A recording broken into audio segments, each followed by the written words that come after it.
Say it ain't so. An NFL lockout and no football next season. Players and owners are still battling it out. Another meeting with federal mediators is planned today. If no resolution is reached, which no one is really counting on, the Players Association is vowing to move ahead with plans to decertify the union. Now, if it does that, the owners can't lock out the players, and the whole matter would go to a judge instead of the bargaining table. Attorney Steve Allen joins us this morning with a look at where the issue is headed and how and why this all started in the first place. Good morning. Good morning, Patrice. All right, before we get to the decertification process this week, how did this get started? What are the two sides at odds over?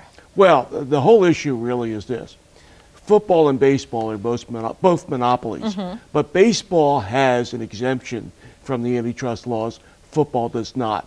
So to the extent that the owners have a monopolistic situation, which they do with football, and they're treating the players in a way that restrains trade, their ability to earn a living, then the antitrust laws apply.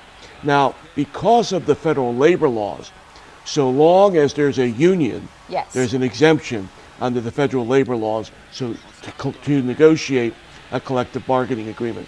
But if the union decertifies... Which is what they're saying they'll do Thursday before the agreement runs up. That's right. Then we're in the Wild West.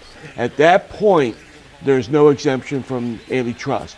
So if the owners then try to lock the players out in order to get a bargaining advantage in negotiations, the players will go in for an injunction, which they'll likely get, sue for damages, and the owners are then put in the very unenviable position of having to have football with no controls over player salaries.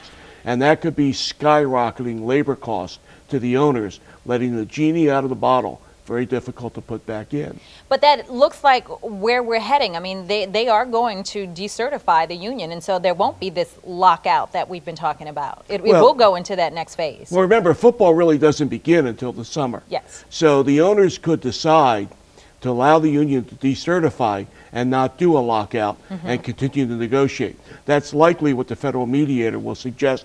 Or alternatively, there's a provision in the current contract that provides that the union can decertify as of the end of this collective bargaining agreement.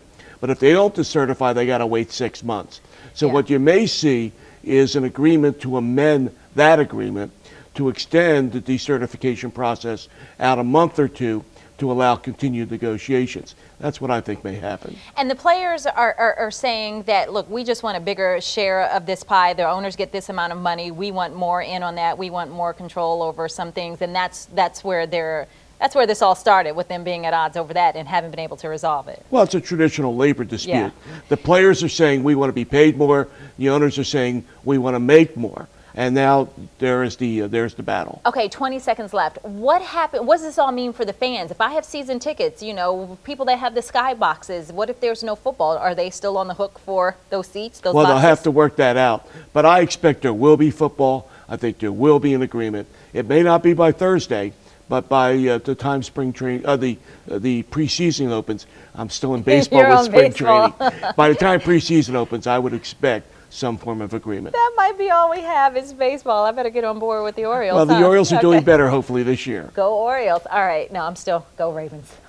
Thank you so much, Steve. Okay, Patrice. Well, all of this brings us to our question of the day, and that is, whose side are you on in the NFL contract dispute? The owners, the players, neither?